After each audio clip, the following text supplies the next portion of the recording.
Assalamualaikum warahmatullahi wabarakatuh. Waalaikumsalam warahmatullahi wabarakatuh.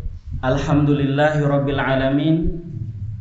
Wassalatu wassalam ala sayyidil mursalin Nabiyina Muhammad sallallahu alaihi wasallam wa ala alihi wa sahbihi wa man tabi'ahum bi ihsanin ila yaumiddin. Amma ba'd.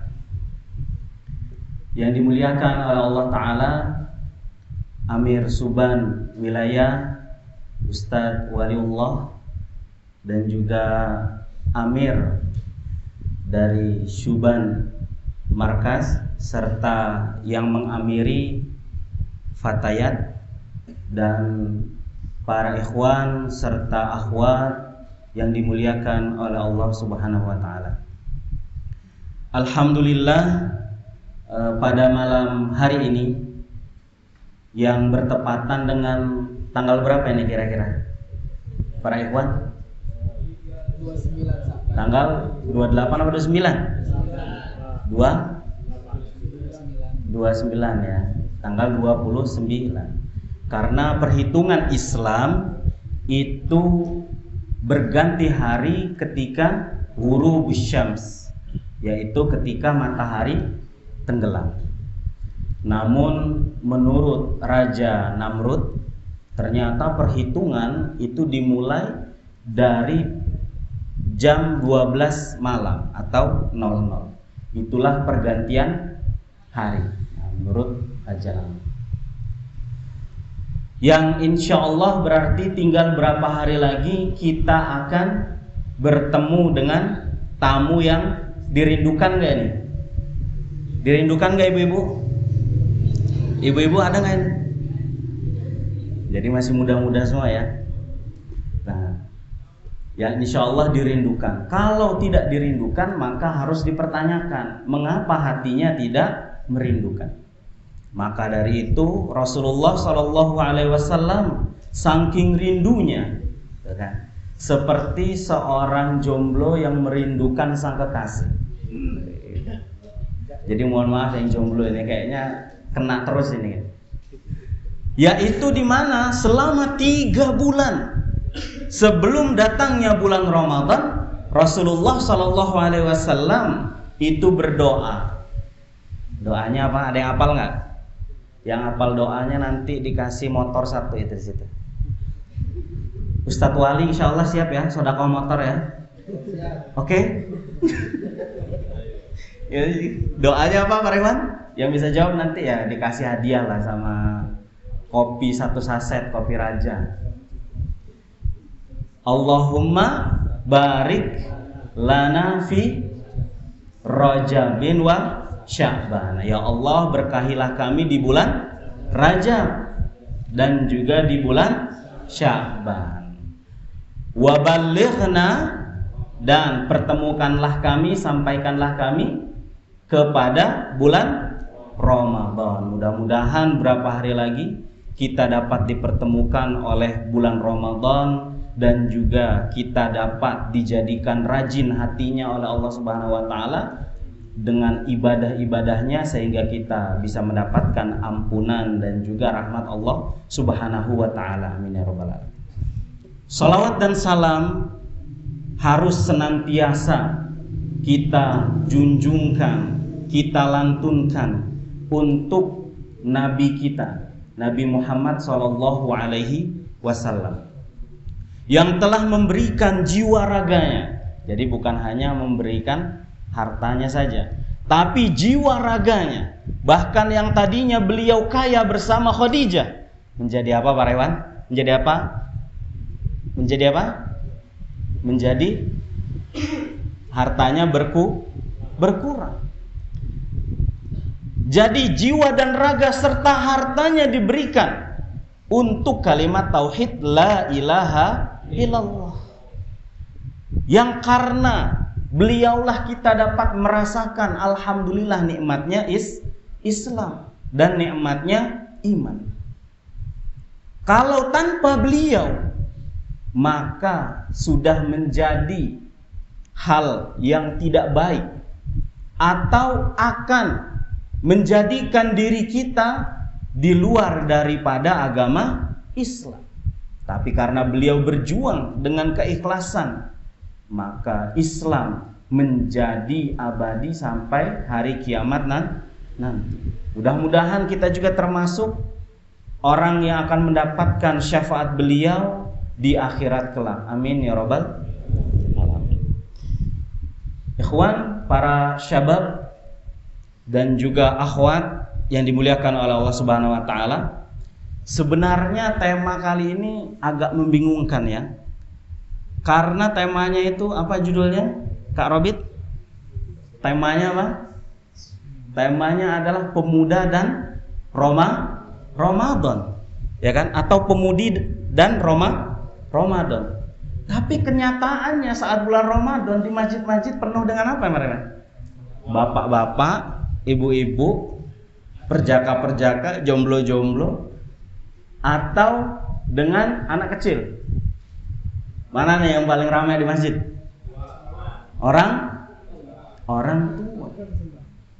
Padahal sebenarnya ada kaitannya Ramadan dengan pemuda itu sangat erat dan sangat menarik. Apa kaitannya? Rasulullah SAW bersabda, "Sumu li ru'yatihi." Berpuasalah kalian wahai orang-orang beriman, li ru'yatihi. Lam di situ adalah likai maksudnya. Karena apa? Li ru'yatihi, karena melihatnya. Melihat apa? Melihat hilal. Wa aftiru li ru'yatihi, dan juga berbukalah karena apa? Melihat hilal. Apa kaitannya dengan pemuda atau pemudi?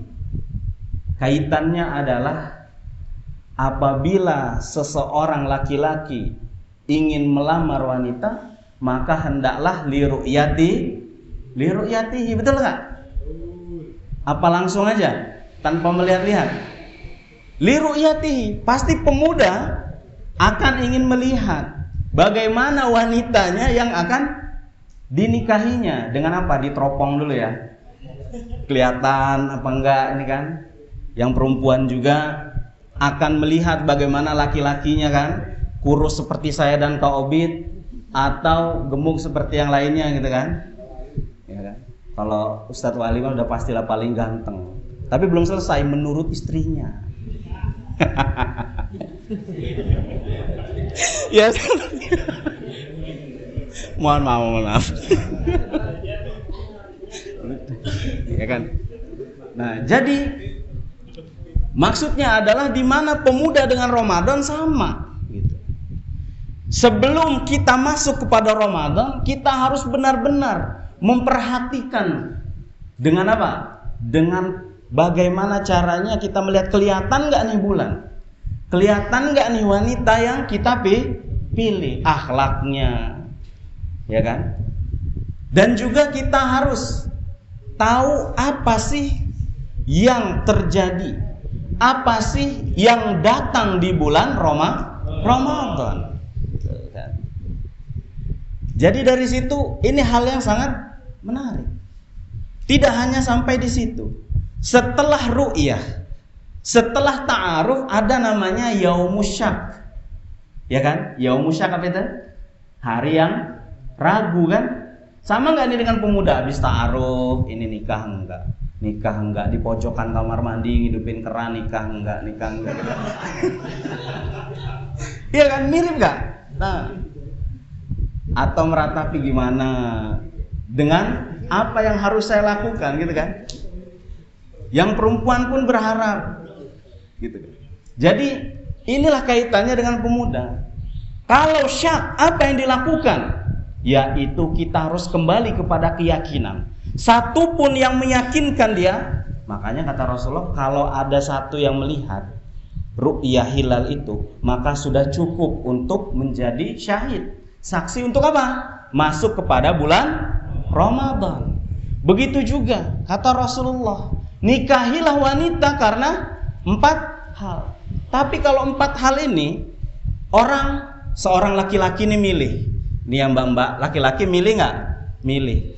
Tapi perempuan juga milih. Jadi kadang-kadang kejebak, yang laki milih, yang perempuan juga milih. Akhirnya kenapa? Nggak sama-sama milih.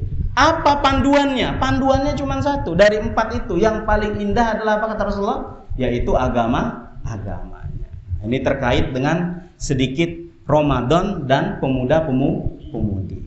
Tapi apapun yang meragukan, sebagai laki-laki dan wanita harus diyakini. Dengan apa? Dengan berdoa kepada Allah Subhanahu wa Ta'ala. Nah, sekarang kembali ke pertanyaannya. Berapa menit ini? Ini kayaknya sampai jam berapa nih? 4:30 ya? 4:30 subuh ya? Nanti yang pojok-pojok meledak nanti kalau habis nyampe subuh. Kembali ke pertanyaannya, siapakah yang paling ramai meramaikan Ramadan? Siapakah yang paling banyak berkumpul di masjid pada saat bulan Ramadan? Orang tua, dewasa, pemuda, atau anak kecil? Yang paling banyak? Yang banyak adalah orang tua. Pertanyaannya lagi, mengapa orang yang sudah lebih umurnya, yang umurnya mungkin sudah 50 ke atas, itu kok banyak bertaubat dan banyak mendekatkan diri kepada Allah Subhanahu wa Ta'ala? Kenapa kira-kira Pak Rewa? Kalau ada yang bisa jawab, selesai nih. Ada berapa hal? Ternyata karena ada 3 hal. 3 hal yang menjadikan orang yang lebih tua daripada kita itu semangat, bahkan walaupun kakinya sakit, ya kan? Walaupun tidak menggunakan motor, tetap jalan ke masjid, walaupun dengan susah payah. Berbeda dengan yang sehat tapi sulit. Mengapa demikian? Karena ternyata 3 hal. Yang pertama adalah ar-raghbah. Yang pertama apa? Apa Mbak? Ar-raghbah. Apa itu ar-raghbah? Ar-raghbah itu adalah hasrat, kesukaan, keinginan, atau bisa dibilang ya bahasa Indonesianya kecintaan lah. Ar-raghbah. Ternyata orang yang takut mati karena umurnya, itu mereka memiliki ar-raghbah, yaitu kecintaan. Cinta terhadap apa? Terhadap amalan yang dia buat, terhadap ibadah yang dilakukannya, terhadap bacaan Al-Quran yang walaupun bacaannya terbata-bata terus dibacakan, walaupun susah napasnya terengah-engah, terus membaca apa? Al-Quran. Mengapa? Karena memiliki ar-raghbah, kecintaan dalam mengamalkan ibadah tersebut. Jadi kalau seandainya kita melihat orang-orang di luar sana yang mereka mengatakan Islam tapi tidak condong kepada keislaman, merupakan kebohongan yang sangat besar. Mengapa? Karena sesungguhnya Islam itu ada dengan cinta. Bukankah seseorang laki-laki yang ingin menikahi wanita, walaupun dia tidak memiliki harta, kalaulah sudah cinta, apa yang dilakukan? Bismillah, terus istiqomah, tawakal, walaupun nggak ada uang. Betul nggak Pak Rewan? Betul kan? Betul nggak Mbak? Jadi yang dimaksud ar-raghbah di situ adalah cinta. Tapi orang banyak salah mengartikan tentang cinta. Orang menyangka bahwasanya cinta itu adalah sudah ada tanpa adanya proses. Orang menyangka yang disebut suka itu adalah rasa yang timbul begitu saja. Ternyata yang disebut cinta bukanlah karena timbul begitu saja, tapi cinta itu dibuat. Kalaulah sebenarnya cinta itu memang ada, timbul begitu saja, maka sesungguhnya semua orang akan menyukai orang yang dia lihat. Betul nggak? Tapi kenapa ada orang yang nggak suka sama si A, si C nggak suka sama si D? Mengapa demikian? Karena sebenarnya cinta itu dibuat. Bagaimana caranya ar-raghbah itu bisa muncul? Ya dibuat dengan apa? Paksaan. Apa yang dimaksud dengan paksaan di situ? Yaitu adalah dengan niat. Apa yang dimaksud dengan niat? Kebanyakan orang itu meremehkan niat. Padahal niat itu adalah landasan paling kuat untuk melaksanakan sebuah kegiatan. Itulah niat. Kalau orang sudah niat, apapun ceritanya, apapun kesusahan jalannya, pastilah akan dilalui nggak? Dilalui. Bagaimanapun susahnya seseorang, apabila dia memiliki azam, keinginan untuk melakukan satu hal, kemudian dia memiliki jalan yang sulit, jalan yang terjal, maka apa yang dia lakukan? Dia akan terus berjalan. Kalau sudah niat, betul nggak? Dari tadi betul terus ini, kayaknya pada ngantuk ini. Yang belakang sambil ngecas ya biar nggak ngantuk. Maksudnya gini, niat itu dijaga dengan apa? Bukan hanya timbul dengan niat saya mau niat berpuasa, saya niat mau menikah, bukan. Tetapi niat itu timbul dengan apa? Dengan kita menjaga hati kita dari segala apapun yang merusak niat tersebut. Ya kan? Pasti kalau orang udah cinta, misalnya si A sama si B. Si B ini cantik, tapi si C bilang jangan nikahin dia, kurang gini, kurang gitu kan. Tapi si A sudah terlanjur cinta. Kira-kira dengerin nggak omongan si C? Dia hanya akan mendengarkan omongan yang mendukung dirinya, betul?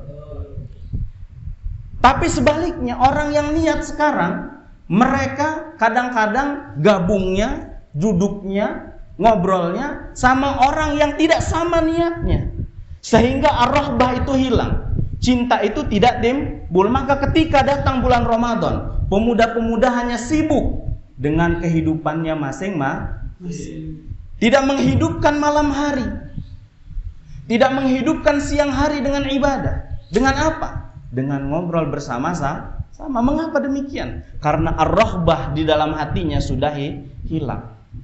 Karena niat di dalam hatinya hanya sekedar ucapan belaka. Kalaulah dia niat, maka dia akan mencari apa yang akan sejalan dengan niatnya dan mendukung niatnya. Jadi intinya yang pertama adalah ar-rahbah, cinta, suka. Suka itu gimana tadi? Bukan datang dengan sendirinya, tapi dibuat karena diri kita. Kita harus belajar mencintai bagaimana agama Islam. Tidak akan mencintai seseorang agama Islam kecuali orang tersebut berusaha untuk mencintainya. Ya, Pak. Ini yang pertama. Yang kedua, mengapa kebanyakan orang yang umurnya sudah tua itu lebih rajin daripada diri kita? Yang kedua, itu karena al-ilmu. Karena apa? Ilmu. Allah Subhanahu wa taala berfirman, "Fa'lam annahu la ilaha illallah." Ketahuilah bahwasannya Allah itu tiada yang sebanding dengannya untuk disembah, atau tiada Tuhan selain Allah. Kata yang sederhana, tapi kebanyakan orang tidak mengetahui hakikat daripada ilmu.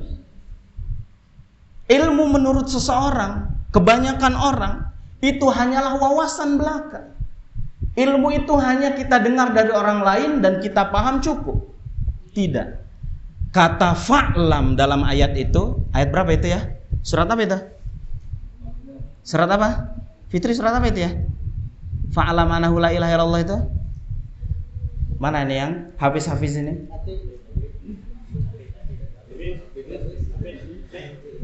Yang bisa dikasih mobil tuh.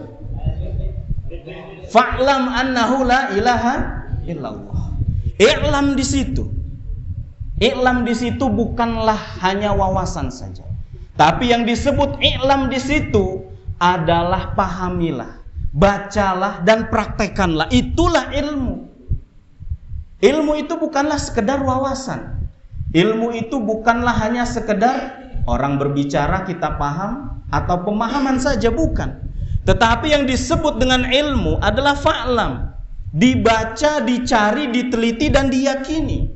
Makanya fa'lam annahu la ilaha illallah. Kalau seandainya Fir'aun itu paham, pastilah sudah menyembah Allah Subhanahu wa ta'ala. Tapi ternyata apa yang dilakukan Fir'aun?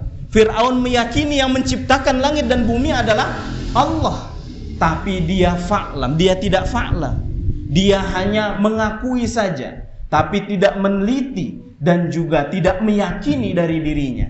Sehingga apa yang terjadi, apapun ayatnya, apapun kejadian yang ada di muka bumi ini, segala macam fenomenal apapun tidak menjadi penambah keyakinan bagi dirinya. Bahkan hal itu hanya menjadi buah daripada kesombongan dirinya. Jadi yang disebut ilmu adalah di mana orang itu lebih memahami. Karena apa? Orang yang lebih tua memahami mereka bahwasanya akan apa? Akan mati. Maka dari itu, walaupun tidak memiliki keilmuan, tapi seakan-akan memiliki ilmu tentang apa yang akan dia lakukan, dan dia akan mengamalkan itu dengan benar. Itu yang kedua. Yang terakhir adalah mengapa orang-orang yang tua itu lebih rajin daripada kita. Karena yang ketiga adalah, ada yang tahu nggak? Yang tahu dikasih hadiah kipas angin 1 ini. Hadiahnya jangan minta sama pemateri, nanti pemateri nggak bawa apa-apa pulangnya ini kan. Adalah al-amal, yaitu perbuatan. Allah Subhanahu wa taala berfirman dalam ayatnya, fasiru fil ardi wanzuru, ya kan? Wanzuru kaifa kana aqibatul mukadzibin. Lihatlah, jalanlah di muka bumi. Kalau jalan itu kira-kira diem aja apa? Maksudnya kaum rebahan apa gimana? Rebahaners apa gimana, Pak? Adalah yang bergerak, bekerja. Wangzuru, dan lihatlah. Itu amalan semua. Fil ardi, apa yang ada di muka bumi ini. Kaifa kana aqibah al mukadzibin. Bagaimana akibat dari orang-orang yang dia mukadzibin, yang kadzab, yang tidak beriman kepada Allah Subhanahu wa taala, yang tidak meyakini Allah Subhanahu wa taala, yang berdusta akan agamanya. Seperti siapa? Kaumnya Nabi Lut. Apa yang terjadi di kaumnya Nabi Lut? Dibalikannya tanah. Tempat tinggalnya dibalikkan oleh Allah.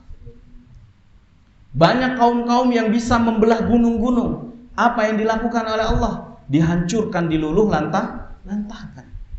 Karena apa? Amalannya tidak sesuai dengan ilmunya. Maka dari itu yang terakhir ini adalah amal. Kita diharuskan untuk beramal. Di dalam Al-Quran, alladzina amanu, gandengannya pasti apa? Amilu. Karena syarat masuk surga juga cuma 2. Yang pertama adalah amanu, beriman. Yang kedua adalah beramal soleh. Udah cuman itu. Tapi kaitannya dari yang ketiga tadi ini, setelah mencintai, kemudian kita lebih mengetahui. Yang terakhir untuk mengikat kedua ini adalah dengan amalan, supaya kedua yang di atas tidak hilang. Adalah di mana mengajarkan kepada kita bahwasannya keimanan itu tidak akan ada. Keimanan itu tidak akan menempel di dalam diri kita kecuali dengan amalan. Contohnya, seseorang yang mengajarkan orang lain, ilmunya nambah apa enggak? Menambah. Mengapa menambah? Karena beramal. Mengamalkan ilmu tersebut minimalnya dengan mengajarkan. Lantas mengapa iman digandengkan dengan amal? Karena amalah yang mengikat semua ilmu dan juga keimanan.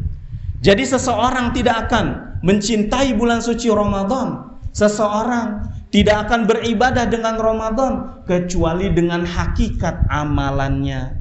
Kalaulah dia tidak beramal di bulan Ramadan hanya sekedarnya, maka dia tidak mencintai bulan Ramadan sebagai seorang muslim. Maka dia sudah kurang daripada keislamannya. Contohnya Imam Bukhari, apa yang beliau lakukan? Sebagai ahlu hadis, beliau mengajak para sahabatnya untuk senantiasa berkumpul di masjid dan sholat berjamaah. Dan kemudian Imam Bukhari mengajak para sahabatnya untuk membaca Al-Quran dalam setiap 3 hari 3 malam beliau menghatamkan Al-Quran bersama para sahabat. Inilah yang disebut kecintaan. Beramal dengan dirinya dan orang lain. Maka dari itu, kalaulah seseorang tidak berilmu, kalau tadi cuma 3, mencintai Allah dan mencintai agama Allah tanpa ilmu, kemudian dia beramal walaupun dengan ilmu, maka sungguh dia seakan-akan orang yang berilmu. Walaupun cuma 2 tadi. Tapi kalau cuma cinta dan juga ilmu, tidak melakukan yang ketiga, maka keduanya hilang. Kita lihat orang-orang yang mungkin dia kurang alim tapi ibadahnya rajin, seakan-akan kagum gak kita melihatnya? Kagum gak Mbak? Melihat orang itu kok baca Quran terus, ya kan? Mengapa kita kagum? Walaupun dengan tanpa ilmu, karena amalannya itu dihiasi karena Allah Subhanahu wa ta'ala. Jadi para pemuda sekalian dan pemudi sekalian, mudah-mudahan Allah Subhanahu wa ta'ala menjadikan diri-diri kita orang-orang, menjadikan yang beriman, orang-orang yang dekat kepada Allah Subhanahu wa ta'ala, sehingga kita dapat istiqomah dalam beribadah kepada Allah Subhanahu wa ta'ala. Dan juga di bulan Ramadan kita dapat meningkatkan diri kita menjadi insan yang bertakwa. Karena dengan bertakwalah kita dapat mengetuk pintu rahmat Allah Subhanahu wa ta'ala. Walaupun amalan kita banyak, tetapi tanpa rahmat Allah Subhanahu wa ta'ala, maka amalan kita tidak dinilai oleh Allah Subhanahu wa ta'ala. Mohon maaf apabila ada kata-kata yang menyinggung, kata-kata yang tidak baik, saya mohon maaf. Dan apabila ada yang manfaat itu datangnya dari Allah Subhanahu wa ta'ala, saya akhiri wabillahi at-taufiq wal hidayah. Wassalamualaikum warahmatullahi wabarakatuh.